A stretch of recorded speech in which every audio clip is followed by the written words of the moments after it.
안녕하십니까. 조선일보 경제부의 박사기자 방현철입니다. 이 시간은 받으면 많이 버는 방현철 박사의 머니머니 시간입니다. 오늘은 대신증권에서 팀장으로 일하고 있는 문남중 수석 연구위원 나오셨습니다. 안녕하세요. 네, 안녕하세요. 네, 저희가 자주 이제 월스트리트 프로그램 네. 하면서 자주 뵈가지고 특별히 소개해드릴 필요는 없는 것 같은데, 그래도 뭐 주로 담당하는 분야가 어떤 분야시죠? 네. 네, 대신증권 리서치 센터에서 그 글로벌 전략을 좀 담당을 하고 있는데요. 네. 한국의 투자자들이 보통 미국과 중국을 좀 많이 관심이 있어 하기 때문에 네. G2 중심의 전략들을 좀 많이 분석을 하고 있고요. 네. 뭐 가끔씩 이렇게 이슈가 될 만한 변수, 뭐 최근 들어서는 일본 증시가 또 다시 한번 또 3만선 돌파를 한 상황, 네. 이런 상황이 발생하게 되면 거기에 따른 솔루션 같은 것들을 좀 제공하는 형태, 네. 예, 이런 활동들을 좀 하고 있습니다. 네. 어느새 이제 올해 상반기가 거의 다 지나가고 있어요. 네. 그래서 오늘 주제는 2023년 하반기 증시 전망하고 투자 아이디어 이렇게 좀 잡아봤습니다. 네. 먼저 이제 하반기 증시 어떻게 될까 얘기를 해봐야 될 것 같은데, 연초에 이제 글로벌 투자은행들이 소위 상저하고 이 네. 얘기했단 말이에요. 근데 예상보다 상반기가 좋았어요. 네. 그럼 이거 하반기에 이게 눈높이를 낮춰야 되는 건지 이런 게 궁금한데, 하반기 어떻게 될 걸로 좀 큰 그림을 한번 그려보죠. 네. 저는 상저하고라는 큰 틀은 그대로 유지해도 된다고 생각을 하고요. 네. 오히려 상반기보다는 하반기 때 증시가 오히려 더 올라갈 수 있다는 뷰이기 때문에 그 얘기를 좀 드립니다. 사실 하반기 증시를 앞두고 좀 투자 여건의 변화들이 좀 있는데, 네. 저는 이런 얘기를 좀 드리고 있어요. 이 방패가 되어줄 만한 두 가지 무기를 가지고 있기 때문에 무기가 있다. 예, 네. 글로벌 증시가 어떻게 보면 이제 저점을 완만하게 계속 올라가는 형태가 연출되지 않을까 예상을 하고 있는데요. 네. 우선적으로는 세 가지 변수들, 음.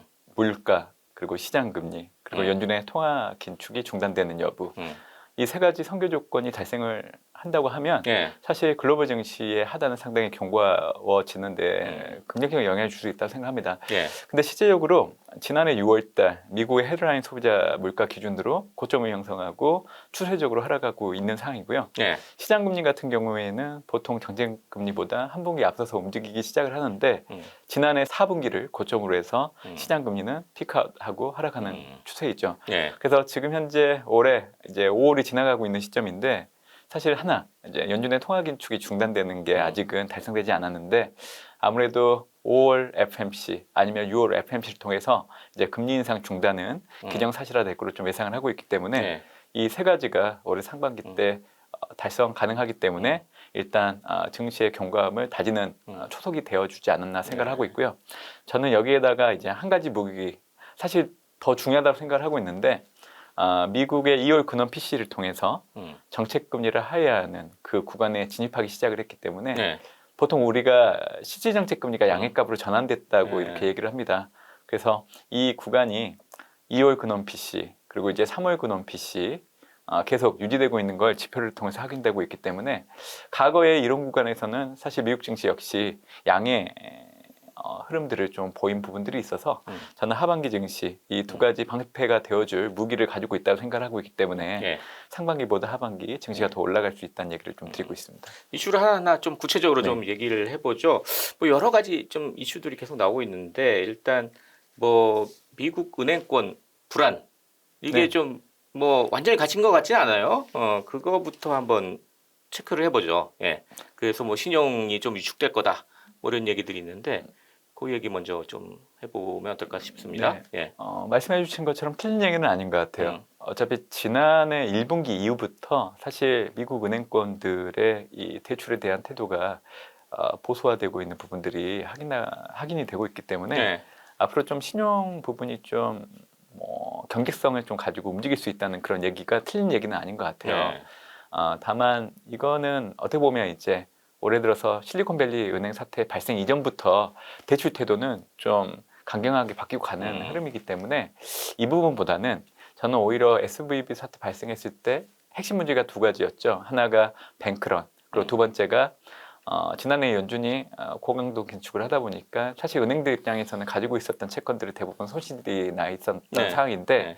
이를 미국의 금융당국이 1년 동안 채권 손실 나와 있지만 이제 액면가를 가지고 대출을 해준다고 했기 때문에 사실 이 두 가지 문제가 해결되면서 미국의 중소형 은행 불안들은 점점 좀 희석화되어 가고 있지 않나라고 생각을 합니다. 그래서 앞으로 보면 단기적으로는 자본 대비 어떻게 보면 이제 아직 손실로 잡히지 않는 이 자산들을 많이 가지고 있는 은행들 입장에서는 상당히 불안 요인들은 계속 이어질 수밖에 없겠죠. 네. 근데 저는 이 부분보다는 오히려 이제 미국 은행권의 전체적인 은행 수를 보면 사실 5천 개가 넘어가거든요. 엄청 많아요. 미국에 예. 은행 많아요. 예, 그러다 보니까 이제 중소형 은행들이 어떻게 보면 이제 그동안 구조조정이라고 표현하기는 좀 그렇지만 그런 부분들이 없었기 때문에 좀 은행들 간의 어떤 이 규모 자체를 좀 선택과 집중을 통해서 건전화 형태로 가는 형태이기 때문에 좀 중장기적으로 보면 오히려 유동성과 자본 네. 건전성을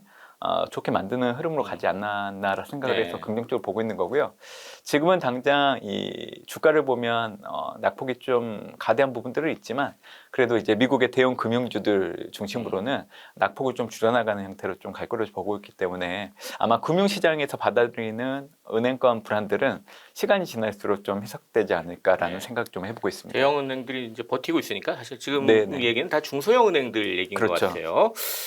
또 하나 이제 이슈가 아까 좀 말씀하셨죠. 인플레이션이 이제 작년 네네. 6월에 이제 피크를 치고 이제 쭉 둔화되고 있는 모습을 보인단 말이에요. 이제 요거 그래도 이제 끈적끈적하다.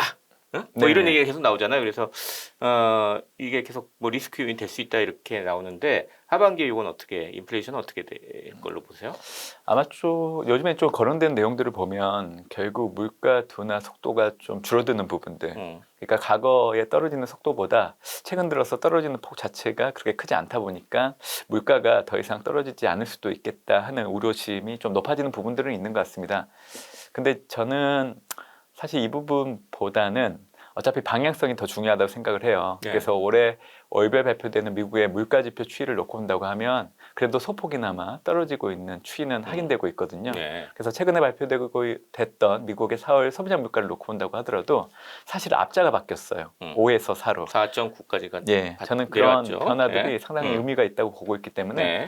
하반기 되면 물가는 우리가 예상하는 것보다 더 떨어질 여지는 있다고 생각을 하고 있고요. 작년 같은 경우에는 유가가 떨어지면서 상품 가격 주도로 물가가 하락하는 데 큰 영향을 줬다고 하면 올해 같은 경우에는 서비스 가격이 떨어지면서 물가 오름폭을 줄어드는 데 더 영향을 줄 수 있다고 보고 있는데 저는 주거비가 주도를 할 수 있다고 봅니다. 주거비 같은 경우에는 사실 서비스 활동과 연계되는 부분들이 있어서 네. 일부에서는 경직성 부분을 언급하면서 물가가 더 이상 떨어지지 않는다는 해석이 있긴 하지만 네. 저는 과거 사례를 놓고 본다고 하면 주거비가 앞으로 전년과 비교했을 때 연속성을 갖고 떨어질 수 있다고 생각하고 있는데요.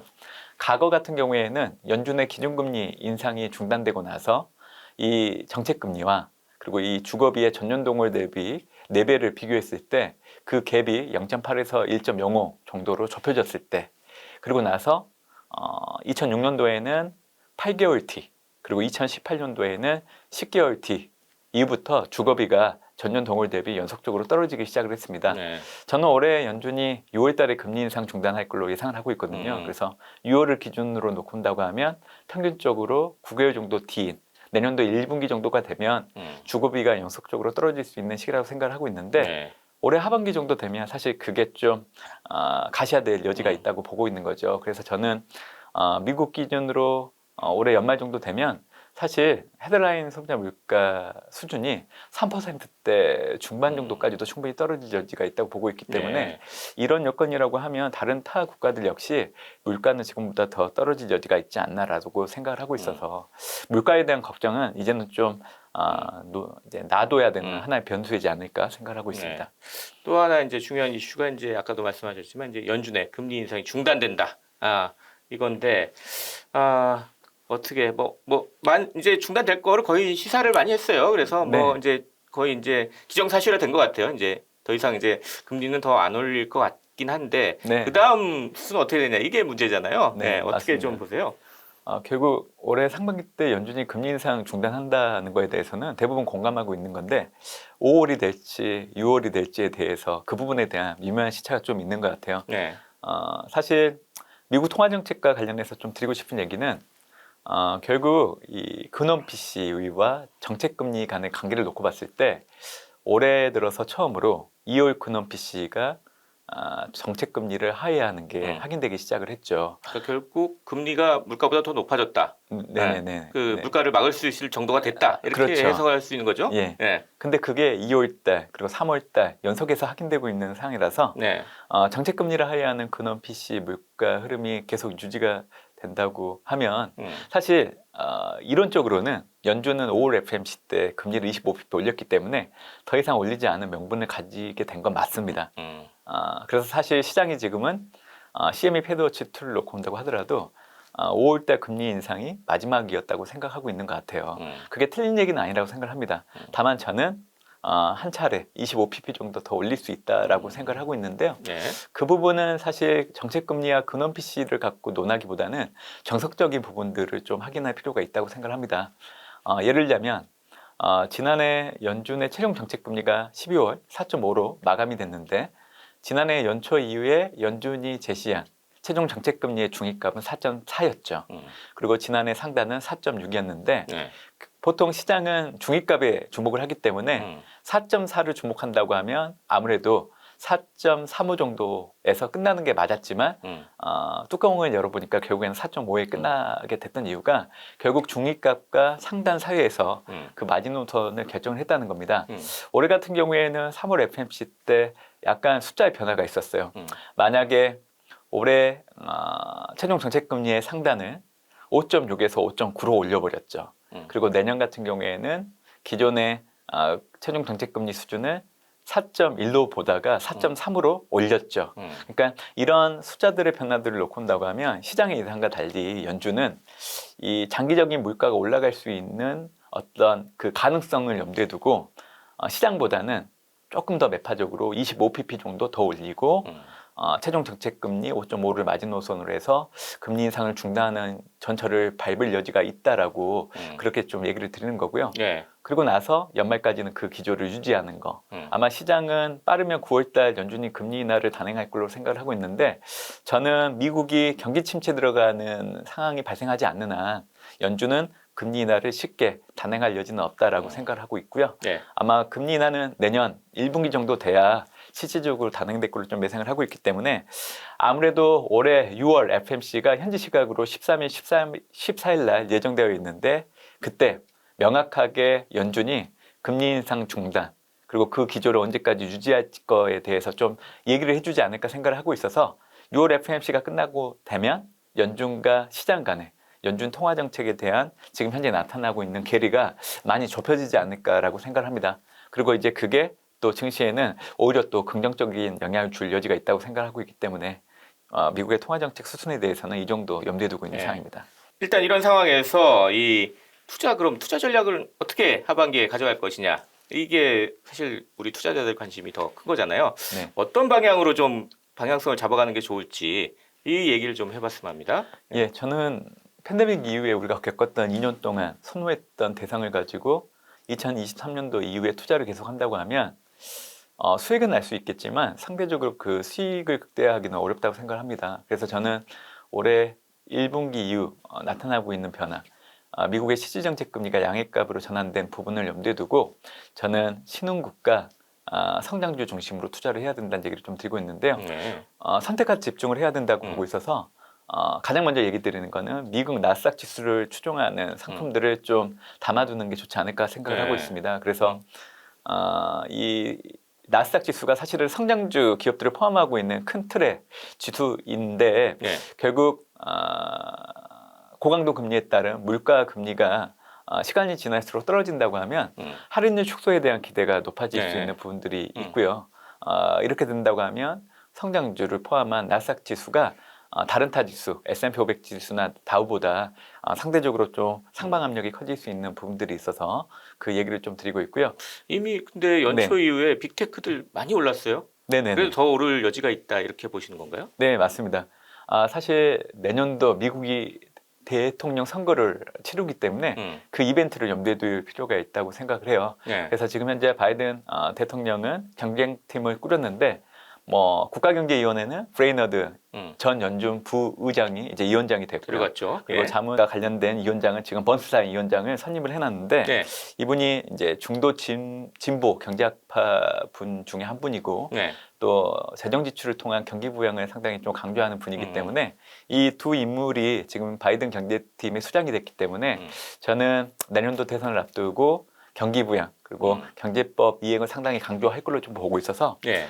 거기에 따른 수혜는 계속 될 걸로 좀 보고 있습니다. 그래서 과거에도 미국 증시는 사실 밸류에이션 부담을 가지고 그 구성하는 기업들 간의 괴리는 항상 나타났던 상황이거든요. 그래서 저는 올해 연초 이후 나타나고 있는 빅테크 기업들의 주가가 계속 강세를 이어간다고 하더라도 그게 뭐 특별히 좀 과거와 다른 행보를 보이는 건 아니라고 생각을 하고 있기 때문에 예.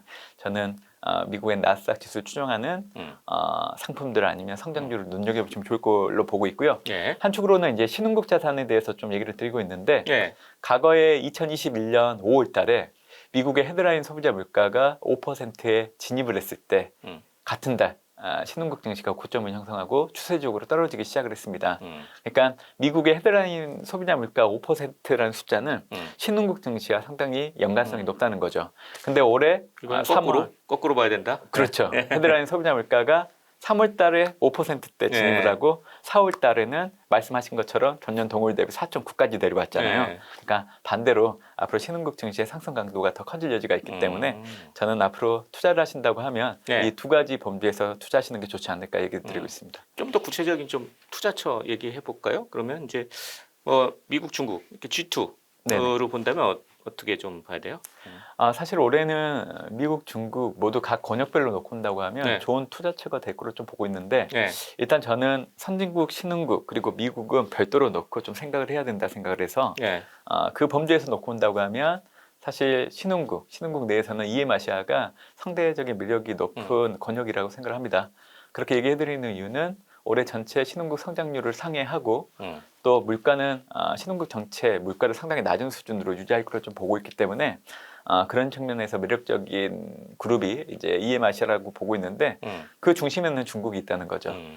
중국 같은 경우에는 리오프닝에 대한 효과가 사실은 올해 2분기 이후부터 경제에 들어오기 시작을 하는데요. 지난해 기준으로 중국 같은 경우에는 신규 예금 유치한 금액이 18조 이한 정도 됩니다. 하나로 따지면 3,500조 원 정도 되는 규모거든요. 엄청난 규모네요. 예, 이게 올해 같은 경우 보복 소비로 대부분 전환되기 때문에 소득 증가에 따른 소비 활성화 이로 인한 중국 경제뿐만이 아니라 글로벌 성장에도 긍정적인 영향을 줄 것으로 좀 보고 있기 때문에 네. 올해 중국은 소득 증가에 따른 소비 증가 이로 인한 성장과 또 증시 역시 상승 압력이 상당히 높아질 걸로 좀 보고 있기 때문에 이런 측면에서 좀 눈여겨봐야 되는 대표적인 국가로서 얘기를 드리고 있는 상황입니다. 다른 신흥국은 어떤 데를 좀 더 봐야 돼요? 올해 2, 3분기 때는 서서히 이제 한국과 대만 같은 반도체 국가를 좀 보시는 예. 것도 좋다 생각을 하고 있고요. 앞서서 2분기 때 가격 조정이 일어날 경우에는 좀 비중을 늘리는 전략이 중요하다 생각을 하고 있습니다. 네.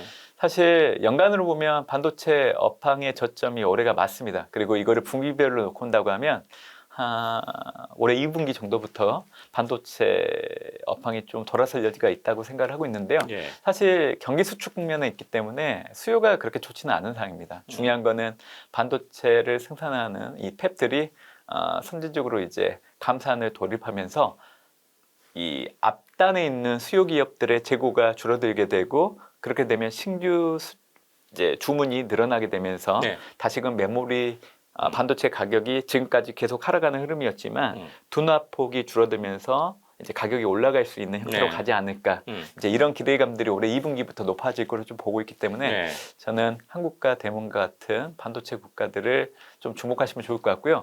아마 3, 4분기 어떻게 보면 4분기 접어들게 되면 인도와 아세안이라는 국가들이 성장성을 중심으로 좀 발현되지 않을까 생각을 합니다.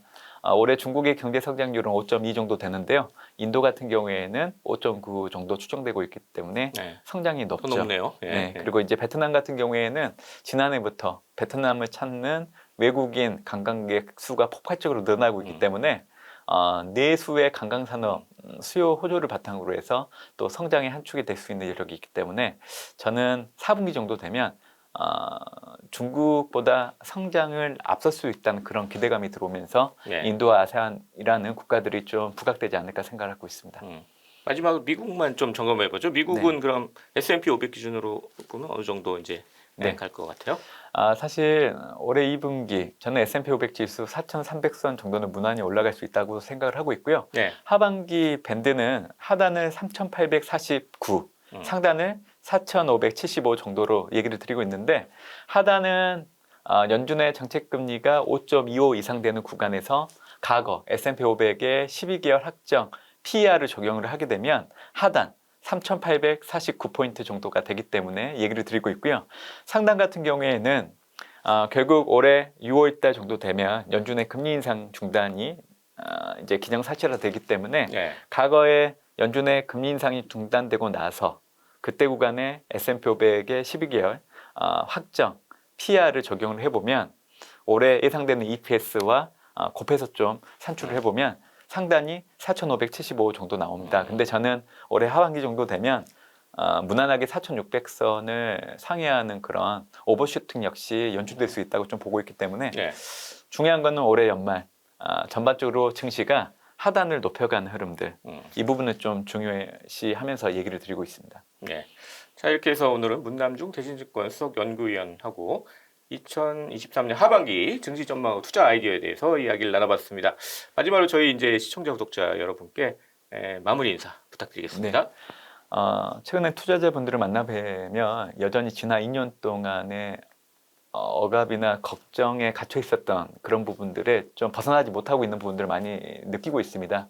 근데 올해 같은 경우에는 좀 근심을 덜 수 있는 환경들이 마련되고 있기 때문에 좀 가감하게 좀 액션을 취하는 형태도 나쁘지 않을 거로 좀 예상을 하고 있기 때문에 과거의 어떤 고정관념이라고 할 수 있는 틀에서 벗어나서 새로운 투자 환경에 대한 대응을 좀 해보는 그런 액션들을 취해보는 부분들을 좀 더 생각의 전환으로 좀 가지고 가는 게 좋지 않을까 생각을 하고 있습니다. 정말 좀 근심을 덜었으면 좋겠습니다. 네. 자, 지금까지 문남중 대신증권 수석 연구위원 그리고 저는 조선일보 경제부의 박사이자 방현철이었습니다. 그럼 다음 시간에 또 뵙도록 하겠습니다. 감사합니다.